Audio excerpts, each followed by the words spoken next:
Good evening, everyone. Welcome. I know there's some people who just arriving. We have to let them get a drink and a snack, but I hope everyone else has been able to get a drink and a snack. Thank you. So welcome to the Canadian Club Networking for Impact event here, luckily at the LinkedIn offices. So welcome, everyone.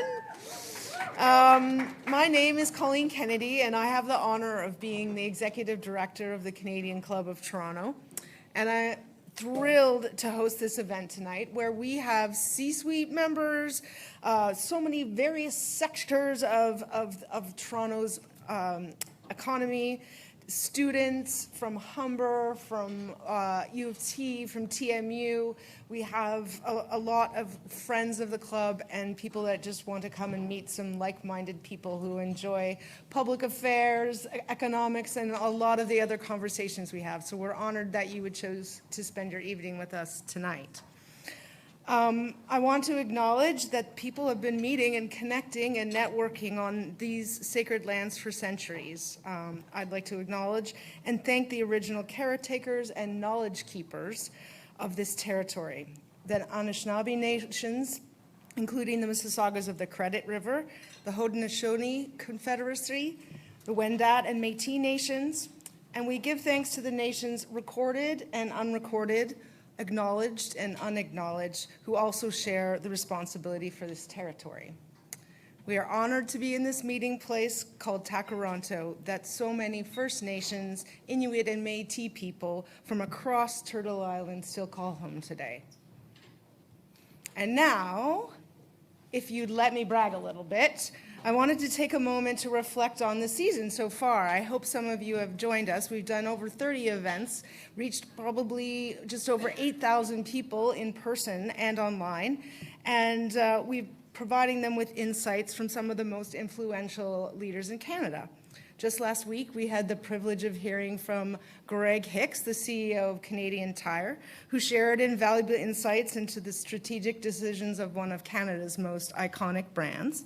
And he did confirm that Canadian Tire money is still accepted in store, in case you were worried. So that was not the highlight, but a really important piece of information there.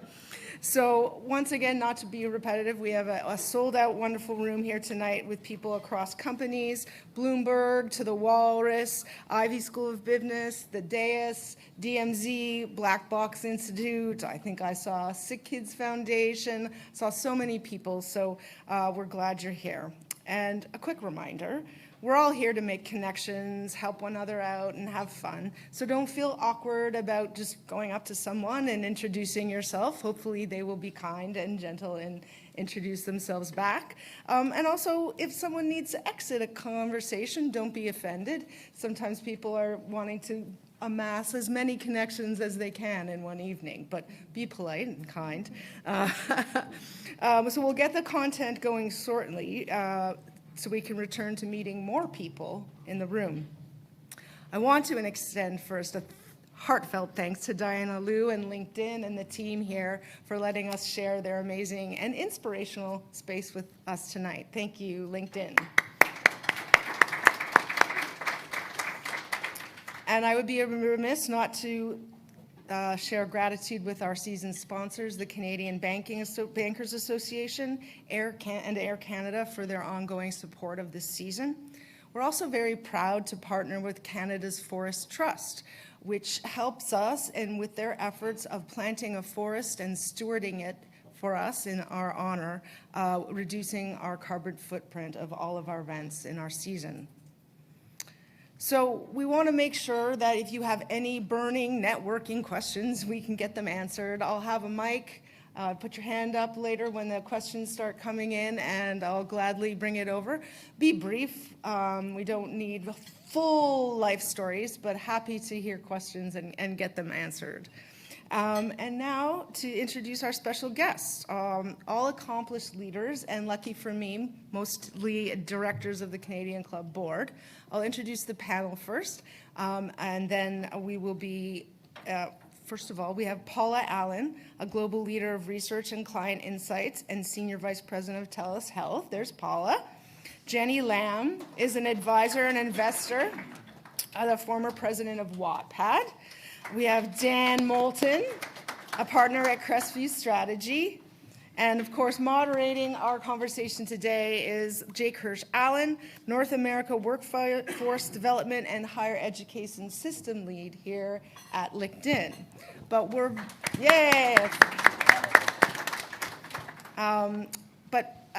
first, I'd like to invite Diana Liu, Canada Country Manager for LinkedIn, to share some thoughts with us and remarks today.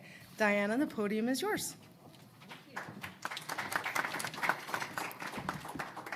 Hi.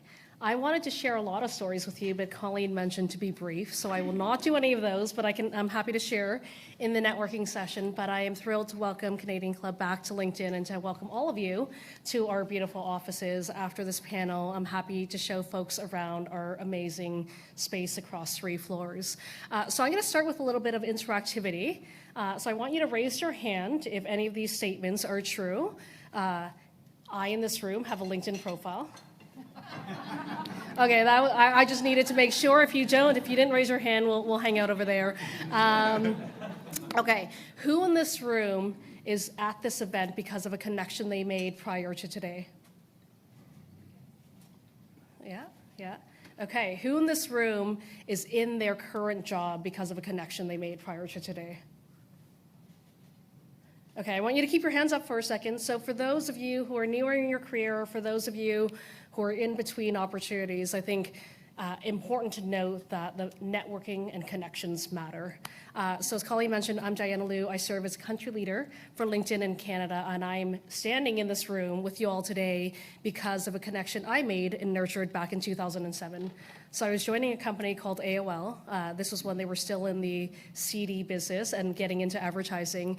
And the gentleman who was leading the company at the time was just leaving. And so we never overlapped in working, but I had known his name and I stayed connected through the years. You fast forward to 2010, and this gentleman started LinkedIn in Canada out of his home and connected with me because he knew that I was in the advertising space. So if you've asked me back in 2007 if I thought that that connection I made and those follow-up nurturing conversations would result in me being here today, the answer is not a chance. And so again, I think that networking and, more important, the power of connections and nurturing are so important, and those are themes that we'll explore today. I've been at LinkedIn for 13 years, and I spent a lot of time connecting with individuals inside and out of LinkedIn, sometimes and usually talking about my career journey. And as I was thinking about themes in my career, one of them emerged to be right at the top that holds true, which is the power of networking. I really wouldn't be in this room doing what I'm doing if I didn't network. Every job that I've had, every opportunity that I've been afforded, every line of experience on my LinkedIn profile came about because of the connections I made and because of the nurturing I did over the years. And actually, some of the most profound connections were the ones that happen out of really simple and engaging events like the ones tonight. And so I hope you take that with you. I believe that networking is more than just building connections. You've heard me say it a few times now. Nurturing relationships that have the ability to create this ripple effect of opportunities is what I'm really hoping that we all get out of it. Every connection could be the gateway to a new idea, a new opportunity, a new collaboration. And so I hope that you think about the connections you make today and imagine what happens if you multiply that. We are in an era, I don't have to tell you all, marked by rapid technological changes. I don't think we can get through a day without hearing Gen AI and the impacts of Gen AI. We have shifting economic landscape. We have the changing world of work. And so the importance of networking is even more profound than ever. And for me, I think it is in the truest form, how do you build connections and how do you build a community that can help you navigate, be resilient, and ultimately be successful? And so at LinkedIn, we aspire to create this wonderful platform of over 100 billion members now, where we facilitate these connections and to foster an environment where everyone can thrive. And our vision goes beyond connecting people to how do we create economic opportunity for the global workforce. And for us to do that, we need to ensure that every member, so all of you, because you said you were a member, you have a profile, all of you can leverage and build community on our platform to network and really just reach your aspirations. And so I'm thrilled that you are going to hear this panel of amazing speakers give advice, give insights, and practical tips on how you build and nurture connections. And then you actually get to go over there again and put it into practice. And so if you leave here tonight, I hope, again, continue to invest in connections as you're doing. Being here tonight, continue to nurture those connections, because all of these connections can create a ripple effect of opportunities for you and those around you. And with that, I will hand it over to Jake. Thank you, Jeanne. Hey folks, this is one of the more exciting evenings of my life, and I know that's sort of embarrassing to say, but I have all of my friends in one room, and I'm bringing together two aspects of my career, LinkedIn and the Canadian Club. It's also a little bittersweet. I've been at the Canadian Club for 7 years, and this will probably be the last event that I get to host as a board member, so welcome and thank you for coming. I do hope this is a productive event, and so I'm going to focus the questions for our panel on things that hopefully will be applicable in your careers, to networking, but we're really going to keep the vast majority of the time for the actual networking. That said, as Colleen said, we'd love to take your questions, so please prepare them, and we'll do so as soon as we can. I'm going to try to talk as little as possible. It's fun being the moderator because you can put all the pressure on your colleagues. I did want to say one quick thing, which will relate, of course, to my first question to the panel, which is the same one that Diana answered, which is to say, why does networking matter, and what is my story of networking? And embarrassingly, well before I joined LinkedIn, like 5 years before I joined LinkedIn, people called me Jakedin. And I have not been able to disabuse them of that nickname for a variety of reasons. For instance, 2 years before I joined LinkedIn, I met my wife on LinkedIn for entirely professional purposes, all right? So I was like selling into her graphic design agency, et cetera. And the story continues. I got my job here, of course, on LinkedIn. In fact, I got it via a colleague from undergrad named Richard Wiltshire, who's a longstanding leader here. And it was amazing how a conversation 7 years earlier came full circle, where in the first conversation I was advising him on his career, and sure enough, he ended up hiring me here. So there's no question networking is massively impactful. Feel free to connect with me on LinkedIn. A quick tip right off the bat, make sure that you customize that request. So tell me that you were here and that's why you're connecting. Lots more tips to come. But before we jump into the tips, why don't we start with everyone else's networking stories, and maybe we'll just go right down the line if that works. Sure. Hi, it's very nice to meet everyone. My name is Jeanne Lamb, and I am a refugee to Canada from the United States of America. So I moved here about 10 years ago, had one friend, one of my best friends, and he's like, don't worry, I'll introduce you to everyone, it's gonna be great. And then he moved to Dubai 3 months later. So my husband and I, we didn't have a single friend here. And friends are very important to me, they're important for all of us, and I really struggled for the first couple of years. I felt really lonely. And what I ended up doing was I joined my school alumni associations, both of them. Anytime anyone asked me to do anything, I would say yes. That was advice I got early on when I moved here. And every time I would meet someone, I'd be like, is there anyone else I should know? And then they'd be like, you know what, you should go meet so-and-so. And I just, when I reflect back at where I am now 10 years later, and I have this really incredible community of people here, including my colleagues at the Canadian clubs, I think a lot of it is I was actually very intentional about networking. And I wasn't ashamed or embarrassed to be like, I'm gonna go network. And I think my big thing was I just kind of offered my help in everything that I did. So we just like spent a lot of time doing free talks or connecting with people. And I think it's what allowed me to build an incredible community here. And so I'm now a Canadian citizen. I own a property here. Both my kids are Canadian, so networking and building that community has been incredibly important for the past 10 years of my life and finding happiness here. Hence, I think that's why I was invited to the panel. You've been running networking events for like the past month. Yeah. So. Tell you all about that later, too. Absolutely. Dan. Well, that was a great story, first of all. Dan. That was like way better than anything I had prepared. So I would say, I work in a consulting agency that does government relations consulting And a big part of that in my job is sales. And so networking and sales go hand in hand, particularly as we think about like the traditional definition of networking and being out there like we all are here tonight at this event and engaging with each other. But for me, like the most personal experience I had with networking, similar to you, was really trying to find something, trying to start my career when I was really starting from a place where I didn't have a lot, right? I lived overseas and did my master's degree, came back to Canada, grew up in a small town in southwestern Ontario, moved to Toronto, was living in like my friend's den in their apartment. It was not a glamorous scene at the time. This was like 2011, I think. And I had to sort of put myself out there in a similar way that you were talking about, that intentionality.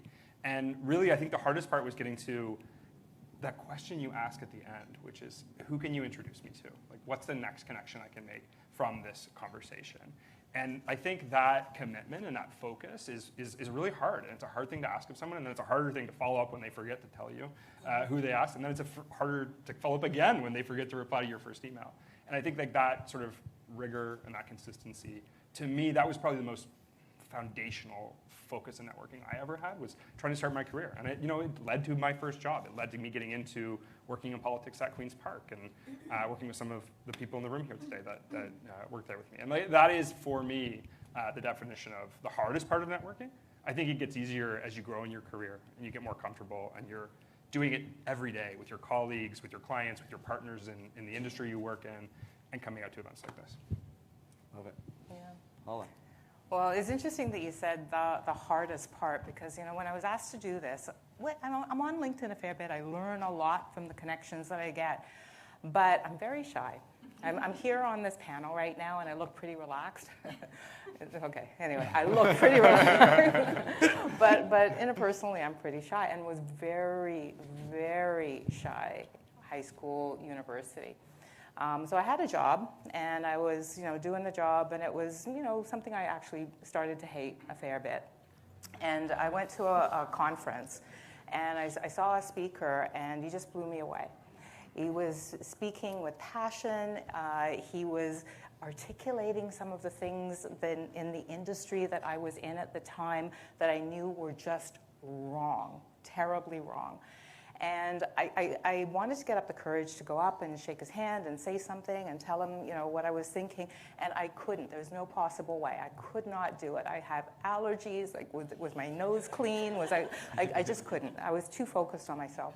So a couple weeks later, I went home and, was still just thinking about this thing. And I walked from Harbourfront up to Yonge and Bloor, and I said, okay, I'm going to just call him, right? So actually got through. He was the CEO of a company. He actually got through, not a huge company, but he actually got through. And Sum and Substance is, we started to talk.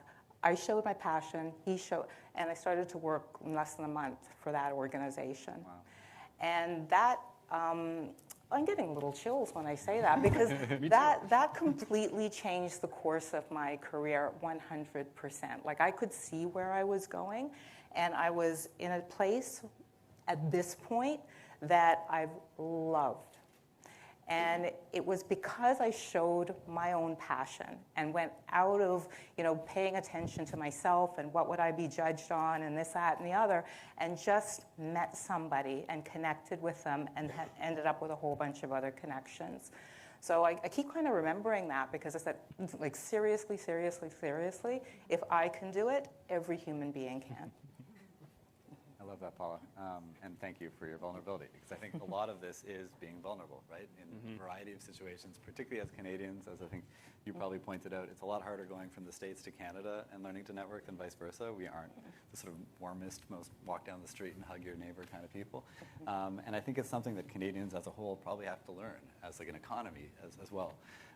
But Paula, I'm going to go back to you, if that's okay. I apologize for putting you on the spot again. Because in the past, we've talked about the science of networking, and I think there are a few people who are better positioned to speak to that, and I feel like the whole audience would love to hear it as well. Yeah, well, what I look at is really the science of human beings. And one thing about human beings that is unmutable, unchangeable, it's absolutely just part of the human condition, is that we need other people. We need social interaction. Your stress is high when you feel that you have social support, when you feel that you're part of a group. You can measurably see your stress go down. If you're in our history, if you didn't have that tribe, that community, as big and as bolstered as you possibly could, you would probably die. You wouldn't be able to live. And we kind of forget that sometimes. We kind of think, well, if I work hard, if I'm smart, if I do this, if I, order in, and there's all sorts of reasons why people are thinking maybe we don't need other people as much. Things will just happen for us, and it's just not true, right? So we might not need others to sort of build the barn with us, but we need others to enrich our lives. And I think that that's one of the things that I see mostly for networking. Like some people are thinking that, I'm networking to get a job, I'm networking to do this, and yeah, those things come because they should come, because you're learning more and you're connecting with people who are like-minded, or you're connecting with people who aren't like-minded, and you expand your own mind. It's like feeding yourself. So, it's not just about, I'm going to do that at home and I'm going to do that in my personal life, but at work I'm going to be a little bit more. No, it's all of your life, right? So, what I've sort of experienced after I finally just realized that reaching out, people aren't going to judge my nose or my hair or my pores, is that other people like it when you reach out to them too. Somebody came up to me saying, there's somebody else who wants to meet you. I felt really good. I'm anxious to meet that person because we're human. We want to connect with other people.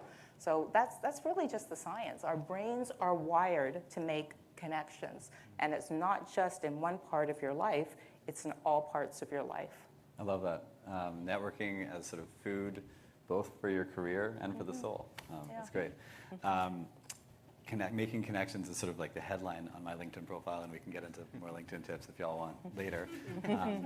But I also really appreciated how Paula was talking about these shifts in how you feel emotionally, that you literally have to force on yourself in order to get to this place where you're able to engage in a conversation with somebody who under different circumstances would probably be your equal, just like another human being.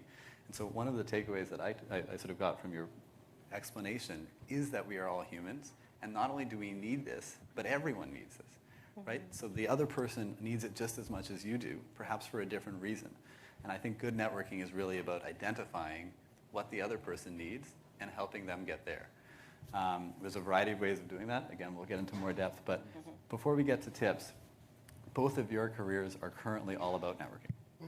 You're literally creating networking events. Literally. So would love to hear why. And your job in consulting and working with governments really is about meeting people and introducing people and connecting people. So why careers that are all about what we're here today for? Well, you want to go first? No. I'd just say I think it does come down to the point that Paul's making about the genuine interest as human beings in meeting more people, getting to know more people, building sort of stronger relationships with the people you work with. And I think the big thing for me is work has never been something that's sort of separate part of my identity or something that's like not a core part of who I am.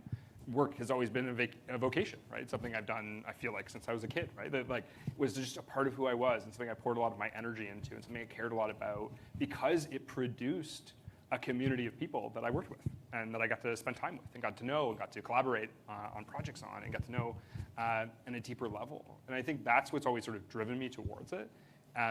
And I think, I want to pick up on something you were talking about because I think what drives that the genuine element of the personal connection you're talking about is curiosity, right? Yeah. I think like a genuine concern and an interest in the person you're getting to know and what they do. And I think bringing that curiosity to is something I'm going to come back to probably a couple times in this conversation because I think that's how you show up right in the conversation, right? I think you're absolutely right, Paul, to say we all have a desire as individuals and the person you're connecting with to build a new relationship and build a stronger relationship. And the way you can show up, I think, as an individual to leverage that is to be curious and be interested in what the other person is doing, what they're working on, what they have to say. And it just leads to a more meaningful connection. I love it. I'm going to interrupt for a couple of reasons. One, for whatever reason, each of the comments relates to something that my wife has criticized me for. So pores, I didn't know people had pores or what they were. And yet evidently it's a big deal on one's face and it requires products, et cetera, that I'm learning about. But also to what you were saying in terms of curiosity, I find it addictive. So for instance, my wife always criticizes me for getting into a taxi and immediately starting to talk to the taxi every single time. And I got it from my dad. My dad was a diplomat, and I would be like running around his feet at dinner parties trying to shake hands with everybody there as like a 6-year-old. And evidently, not a lot has changed. But I think the ability to get so curious about other people that it literally becomes addictive, where you get like excited for the next conversation, is certainly not something the average introvert, my wife, speaks to. And yet, she has actually built up that habit, not in taxis, but more generally in life, by getting curious about people. So I think that's a fantastic thing. It's also one of the reasons I love hanging out with you, is Aw, because you're so Jenny. curious. We're just going to go hang out now, everyone. I think the other thing I would say is networking became a lot easier when it stopped becoming around me. Like, when it's not about what I can get out of it, and I shifted my mindset, especially when I came here and I was like, oh, I got to meet everyone, I got to go figure out my network, I got to blah, blah, blah. And it was always a little uncomfortable because you feel like you're taken. Right? And so then you're like, I'm going to make an intro, and then is this person going to care what I have to say? How do my pores look? All of those questions, and you feel like you're taking, and it's hard to take in a genuine way. But when I started to approach the conversations, once I made enough friends at work, once I started to speak a little bit, and I gained my own confidence, my own brand, I started to stop asking, what do I get from the conversation, and 100% shifted to, what value can I add to this person or to this community? And as soon as that shift happened, it was so easy to go and talk to people. And then I think energy draws energies, and then people would want to come talk to me. And so Jake had mentioned a couple, I left WAPAD about a year ago. I took an incredible sabbatical. Happy to talk to anybody about that experience if that's helpful. And in that time, so many people knew that I was not working. So it's just got a lot of people being like, what are you doing now? I'm looking for a job. Can you help me with something? And so every day I would spend an hour or two, mostly on LinkedIn, thank you, Diana, being like connecting people. And then it got to the point, I think in about fall of last year when all the tech layoffs were happening, I probably got like 4 or 5 of these messages from people in my community a day, being like, I just got laid off, this is my background, I'd love to catch up, is there anything you can help me with? And I never looked at these messages as like, you're asking. I looked at it as like, oh, I have this community of hiring managers who might be able to help. And so I literally was like, I'm just going to host my own private networking event. And I spent a lot of time curating it. And I put out a survey. You had to fill out an application. I needed to put, it was a certain level. And so the event was also with intention to make sure that that community of people who came found value out of it. And it's all like, for me, it's fun, because I like to make connections. But I really thought of it from the perspective of what value can I create. And as a hub, I was able to create. And then I did a post survey out of the 75 people who came. I was like, what could we do better? How many people got coffee chats out of it? How many people got interviews out of it? And now they're all waiting for the next one, which maybe we'll host at LinkedIn next time. So this is a good segue to something I am excited about, because Friends of the Canadian Club at the Dais are hosting an event on Thursday. So you can literally continue networking here tonight, and then on Thursday, everybody sign up to Wonk Prom for the Dais. And there's even more networking. It's a little wonkier. Literally, my hashtag is JakeWonk for my discount code. But irrespective, come to Wonk Prom. It literally is the best policy networking in the city, probably in the country. That's for sure. And so hopefully we'll see you all on Thursday. But I also wanted to point out that there's 3 of us up here who are pretty extroverted. And extroverted and introverted, I think, are oversimplifications. So apologies for that in advance. But irrespective, many of you probably aren't. And the vast majority of the tips that we're offering, I think, are even more valuable for those who aren't. That said, you and I, for instance, have this tendency to merge our personal and professional lives. We see each other in the dog park and sure. here, and my wife's the opposite. She never wants to combine those two. And I think that's one of those tips that isn't a requirement. If you do want to keep things completely separate, no problem. You just, as everyone has said, have to be intentional about the networking part. And things like curiosity, you might even have to force on yourself. You have to sort of build up that muscle. We're going to go to tips now. And I thought on the spot, whoever's running the mic is going to hate me, about mixing this up a little bit. You're running the mic? Okay, sorry. Take your time. You don't have to put the food down right away. Jake, can you just, before we do, I want to talk about that extrovert-introvert Please. sort of Yeah, construct thank you you. created there, because I do think, I think it's a false dichotomy for sure, and like, I know I like play an extrovert on television, but like, I'm not really that extrovert. Oh, wow. Like, I will see Play it people, well. but like, to come into an environment, I think what you're trying to get is, to come into an environment like tonight, where you don't know anyone, you're just walking in, and you've got a name tag, and you've got to walk up to someone and say, I find that terrifying. Like, I find that really, really, really stressful. Couldn't tell. No, and like, it's hard, right? It's a really hard thing to get over, and I think it takes a lot of intentional sort of learning and putting yourself in that circumstance and being brave and putting out your hand and recognizing that the person on the other end of it probably has a genuine desire for that introduction and for that connection and for that conversation. But it's so easy to get in your head and to think, like, they're judging me. Like, what do they think I look really young? Or like, whatever it is, like, whatever your sort of insecurity is, that's mine. That's great insecurity. Everyone wants your insecurity. But like, you know, it's hard to get past that, right? And I just think, like, the more we can acknowledge that it's not easy, but it also doesn't have to be hard, right? Like, you can sort of work through that.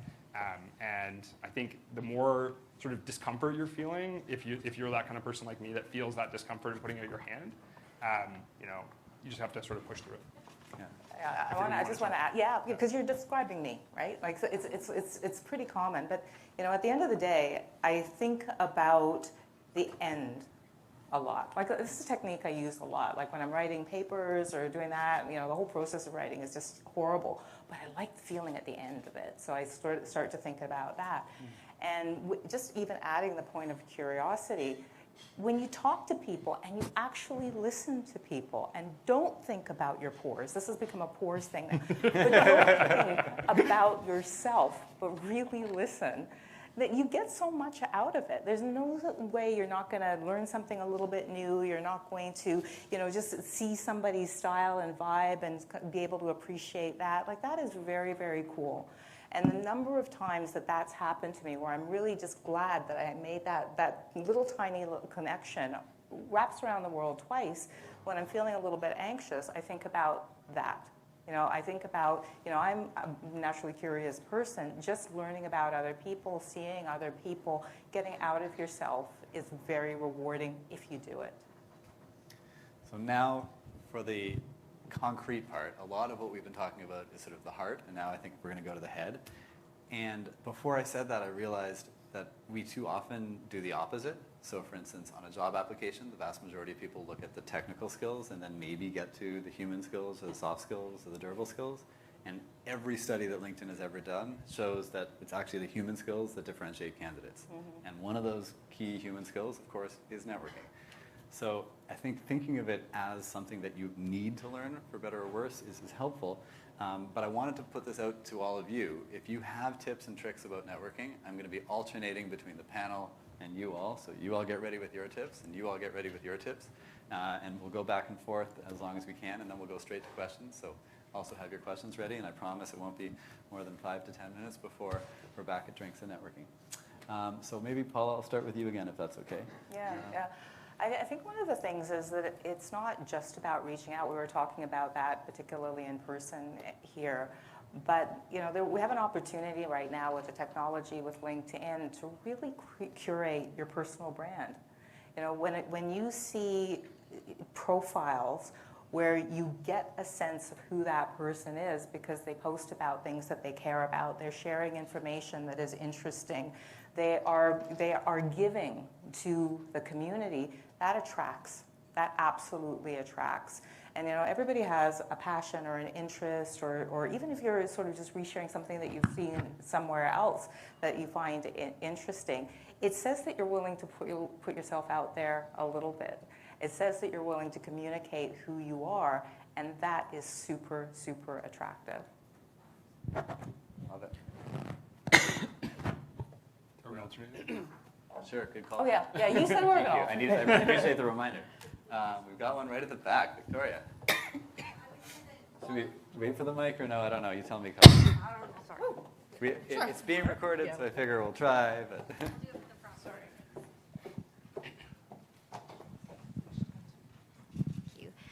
Thank you, Jake, and to the panel. I really appreciate your insights. I think what I was going to share is that volunteerism is such a powerful way of networking as well.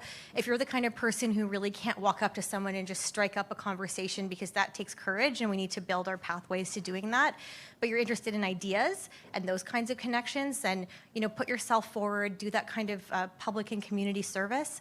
And I think that getting in those rooms where things are happening and ideas and conversations are happening, this is a natural entry point. And while I'm up here, I have to say thank you to the people who did that for me in the past, like Kareem, who let me volunteer at Wonk Prom 5 years ago when I couldn't afford a ticket, or you, Jake, or you, Charlene, or you, Ted and Shelley, for getting me into this room tonight. So it's through that reciprocity and that interest in those kinds of conversations in the communities that you can make those genuine connections and grow. Thank you, Victoria. Kareem, since the mic's there, why not? Go for it, Kareem.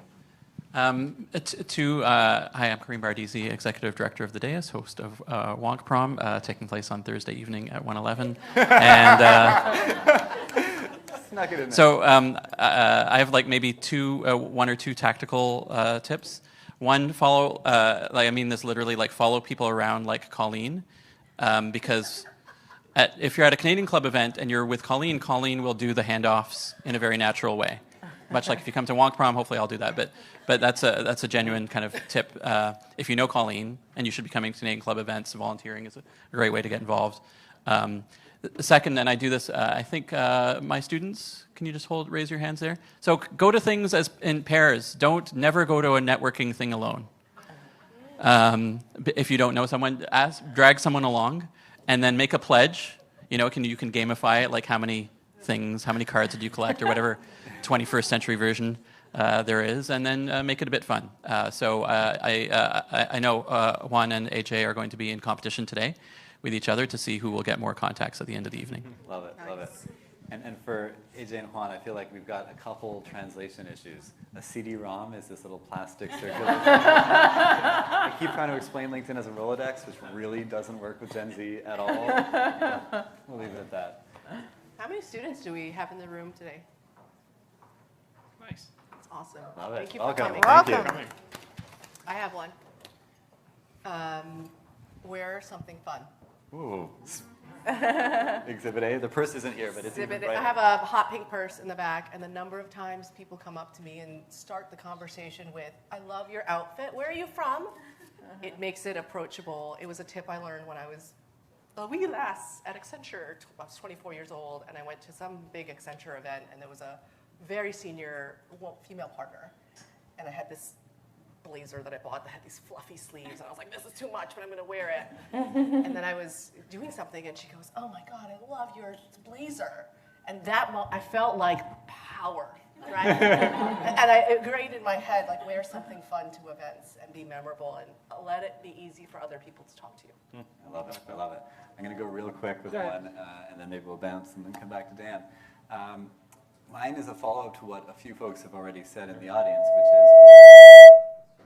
Oh, is that me? And it relates to how you follow up intentionally. So Zoom calls, coffee chats, whatever you want to describe that first interaction with as, that interaction needs follow-up, and it needs follow-up that is really easy for the person you're talking to. And as we established, you have to add value, so following up with something where you say, "This is what we talked about that you were interested in," is actually often helpful. Ask, like make an ask. The easiest ask is not for a job. It's rather, who else do you know, as Dan said, that I should be talking to? So make sure you add that ask, and ideally, you've already planted the seed for that ask in the networking conversation, in that first coffee chat, so you have a few names. And as Dan said, they're gonna forget those names. I never remember who I promise people I'll introduce them to. But if you remember, I'm much happier to make the intro. Even better, write the intro for me. Send me an email afterwards, send me a LinkedIn message afterwards, write the message unprompted from me to them on my behalf. I'll edit it, of course. And at the end, say, if you can't make these intros, no problem. I'm super grateful for your time. Don't put pressure on them.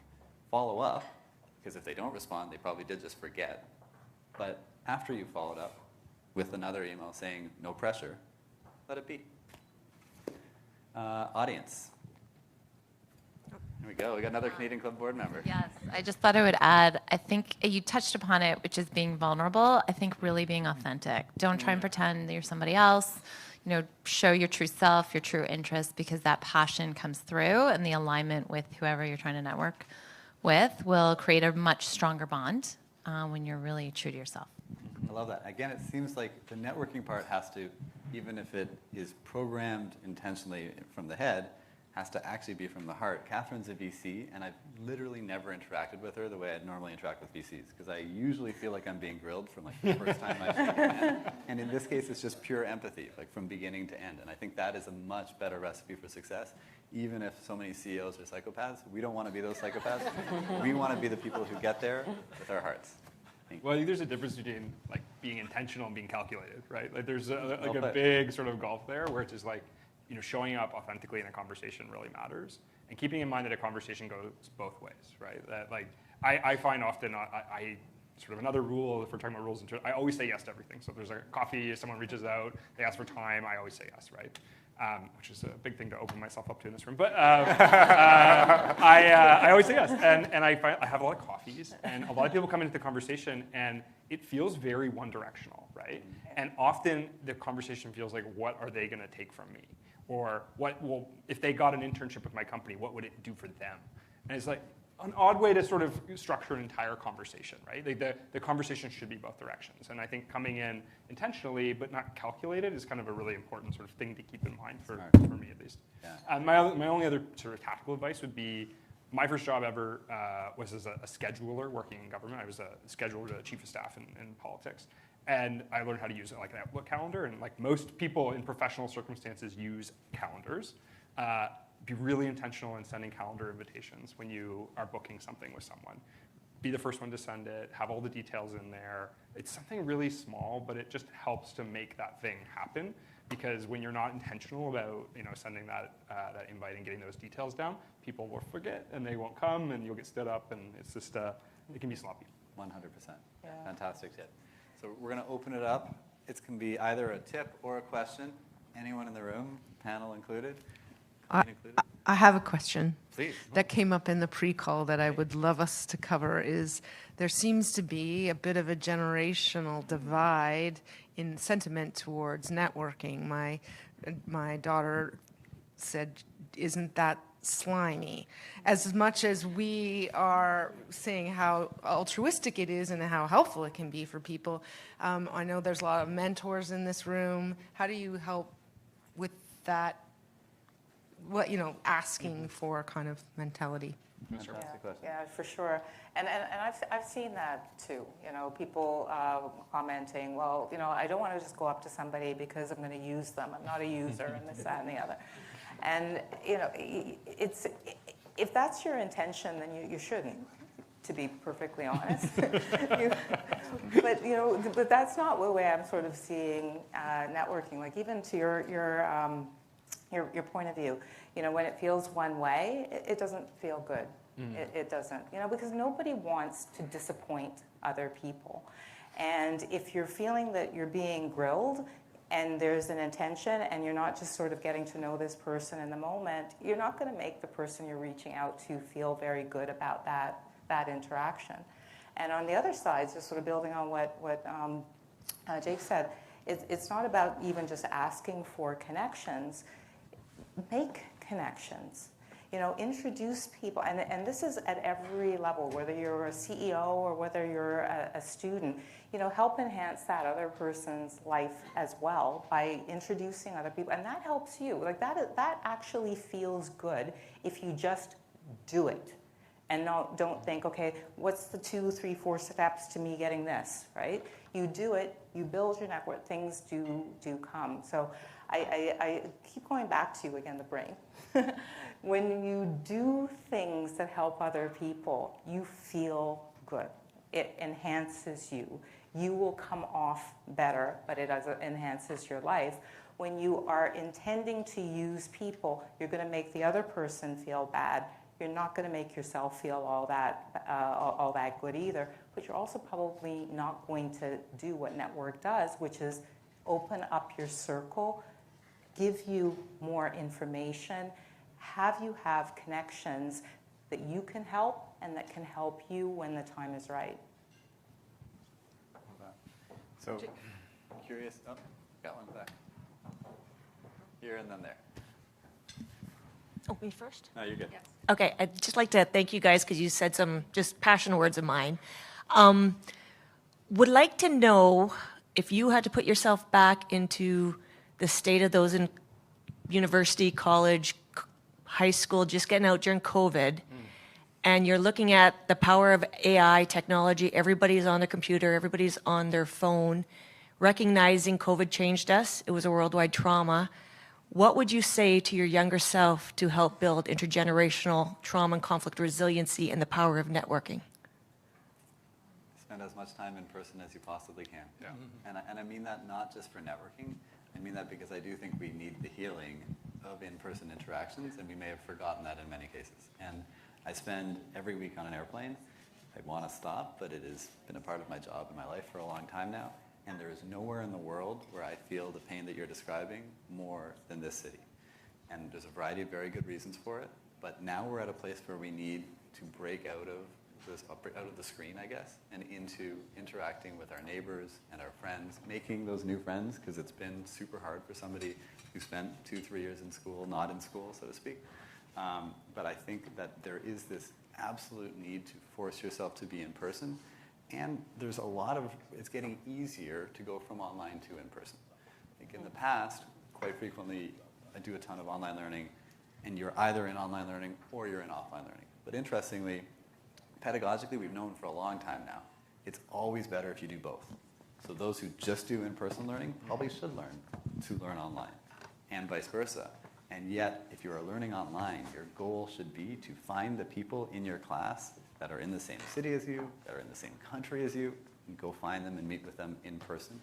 I spent 6 months applying to 27 schools in between undergrad and law school, and it was the most painful time in my entire life. I was super isolated, and I'm super extroverted. And I was sitting in my parents' basement in Washington, D.C., doing LSATs and GREs and a million applications. And what sort of saved me was the study groups that I found in Washington, D.C. on whatever preceded Facebook Marketplace, where these folks were suffering from the same isolation and, you know, banging their heads against the wall around a standardized test, et cetera. But that empathy was what got me out of the darkest 6 months of my life. So that's what I would say, is get out. We have some amazing students in the room, and if any of you wanted to share a perspective. We also have a bunch of senior executives, C-suites, and we have a lot to learn from what you're experiencing and how we can be helpful and what you're worried about, scared of, why you're here. I'd be curious to your question, what if any of you be willing to share, please, and introduce yourself, please. I'm Kiara. I'm a graduating student from the University of Toronto. Oh, here we go. I hope this isn't too loud. Okay. I'm Kiara. I'm a graduating student from the University of Toronto. I'm studying political science and peace conflict justice. And I think relating to their question, I feel like sometimes when I'm networking with people, I need to find like a common point. And sometimes with airports, it's stuff like you meet people because you're trauma bonding over like your flight being delayed or something like that. Sorry, this is a new term But- for me, trauma bonding? Yeah, I know, I'm still learning. Yeah, it Thank kind of you. is. And that's what works for people when they're going through some shared experiences. And I remember networking with someone recently, and I was so scared. I couldn't even focus on what they were saying because for 15 minutes, I was like, I have nothing in common with them. And then I found one thing that they said, and I was like, okay, I'm going to go to town with this one. But how do you do that? And also, how do you step out? Like you mentioned that wearing something fun is good to get people to approach you. And then this talk today has kind of helped break the ice. I'm not anxious anymore to talk to people, as you can see. Good. But when it's not an event like this, how do you break the ice when it's with someone else?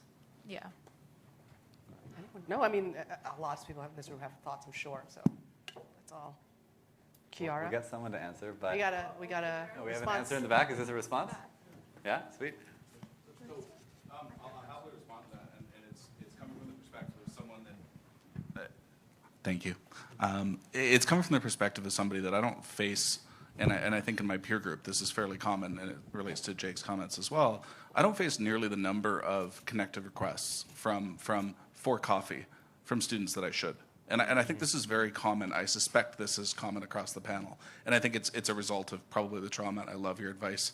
And I give the advice often. I get the question, what is the next professional designation I should do? I said, well, how much does that, I'm in financial services. How much does that cost? Well, $1,500 US. Okay, interesting.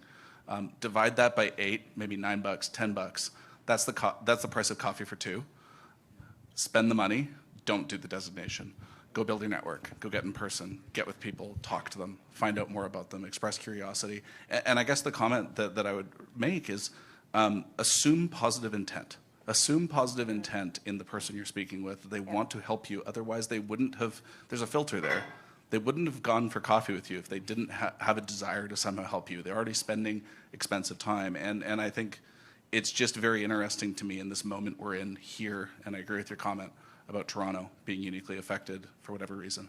I'm not facing the number of inbounds that I feel like I should from that next generation. So I think there is probably supply side to what should be the demand.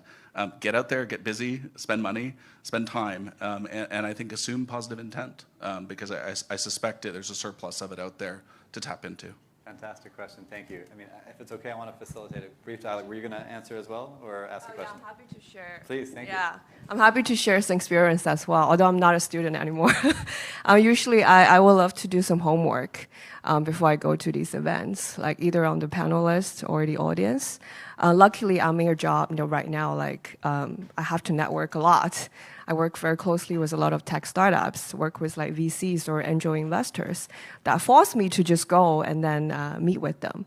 But usually I will learn, sign up on your premium LinkedIn profile. That's very useful. Because 2 years ago, I moved to Toronto, I know nobody. So I signed up immediately. So I started to network on LinkedIn first. So I follow a lot of like industry executives I want to meet with, and starting to look at their posts or whoever they follow with. And then from there, I was able to go to a lot of events that they were also there. And starting from those place, I was able to make, I feel like over 1,000 connections in the past 2 years in Toronto through just like from the linking point. That's how I actually came here, because I met with Jeanne last week. We were together at a female investor founder event. We started to chatting, and then I just fall in love with Jeanne's outfit. And, she was so kind, invite me. And when I signed up, it's already sold out. But I was just like, Jeanne, do you think I can get one more spot? And she got me in, so I'm here today. So, thank you. I'll point out, like, I knew her role required her to build a network, and so I thought, who could value from this event? And again, it comes back to like, how can you add value to other people you know? And thank you for coming. And also, like, even in this scenario, right, you asked such a good question. We could all give a perspective, but why not facilitate a more open, engaging way for you guys to engage, where now you all go over there and everyone feels a little bit more close and connected. And that's the job of the host and the facilitator. And all of us came into this conversation being like, let's really let you guys really connect. And I think that's an important part of, if you're running events, to take that away. And whether it's a student event or a CEO roundtable, the same thing applies. Love it. I particularly like the comment about there being an imbalance right now that might be generational, because that is a huge opportunity. The fact that your generation is reaching out less, is networking less, means that those who do it have this massive opportunity that we probably didn't have because there was too many folks in my generation who were trying to shake everyone's hand. I'm curious, from those who are from your generation, do you feel that way as well? Do you feel that we are more sort of gregarious and aggressive in our networking? Slimy, I think, was the word. Slimy, thank you. Slimy. Thank you. Appreciate it. You got it. I think there was a question. We got one over here. Hi, I'm also a student at U of T, also in political science. I just met all of my classmates today, and this is the first time I've met them, and we're in the same program and the same year. So I think that speaks to how little we network. I also find that, I have found networking very difficult because we joined, I guess, the university field at the point when the pandemic was at its worst. So the clubs were gone. So we didn't even get to an intro to networking. And since we didn't even get an intro to networking, we never built the skills needed to start talking to people. The only way that I felt comfortable doing so was like making friends in class. And even that was hard because my classes were online. So now I'm in a position where I'm trying to connect to people that are in my same program that I don't know. And we're actually, like, we had a great conversation and we all want to do the same things and we're going to keep in touch. My question, though, I do have a question, is that now that I'm entering the workforce and trying to find a job, my biggest issue is that I don't have anything to add. So, and your biggest advice is that you want me to add something to the conversation. So what can I add as someone who is just starting out? Great question. And I'm going to warn the panel, this is probably our last answer too. So maybe we'll wrap things up with the answer if that works. I'm pretty passionate about answering that question because you think you don't have anything to add. You know, but everybody has perspectives, everybody has ideas, everybody has opinions. You know, it's not so much that you have to give somebody deeply sage advice. It's not so much that you have to hook somebody up in and I'm not talking about that kind of hookup. I mean, it's just it's just how do I put it? Because it is for the passion. Because I felt that too, right? When I made that telephone call I told you about, I was terrified, but I was frustrated. And here's an interesting thing. Because I'd walked so long, you're kind of worked up. You know, you feel like you can do stuff. I think if I didn't have that walk, I wouldn't feel the adrenaline to actually have made that call. But it's just showing who you are as a person. Yeah? There's always something that you can comment on. There's always something that you can appreciate. You just even letting somebody talk and listening to them is giving them your time, which is beautiful. So you can't undersell yourself for any reason because it's just a fallacy what you just said. Sorry, I just insulted you. I didn't mean to, but that's how I feel. That's a good question. Honest show of hands, who learned something from what she had shared? There you go. Yeah. We got our answer. Yeah. Well said. And you got me going. You got me going because this is, I think, a lot of what people think. You know, I've met with students, I've met with others, and and sometimes there is that kind of almost fear or silence, and you just get going. It's another human being talking to another human being. That's all it is. And then you develop a relationship or not, but you've had a good moment. Yeah, I'll just say, I think the one thing that everyone that's eager to get started in the workforce has is a certain just drive and a hunger that all employers are really looking for right now, right? Is people who are excited to show up in person, show up and put their hand up for a challenge, for more work to contribute to a common goal. And that's not in broad supply, like that's in pretty short supply. And so if you have that and you're showing up excited to get involved with the company and contribute to what they're doing, you've got something to offer. Yeah. All good? The last thing I'll add is I think it's also practice. I think to Paula's point, it's practice. I've gotten very good more recently at being like, well, oh my God, it was so great talking to you. I'm just going to walk over here now and just being comfortable with being like, oh, okay, there is nothing we connect on. You asked that question. Sometimes there just isn't. And sometimes everyone in that conversation is grateful for the person who's like, cool, it was really great to meet you. And leave it at that. And I've just gotten more comfortable with it over time. 100%. So I'm going to broadly frame the conversation. Right? Intentionality, super, super important. Start with research if you can. Half the time in networking, you're not going to know the person you're going to meet ahead of time. But if you do, definitely do your research.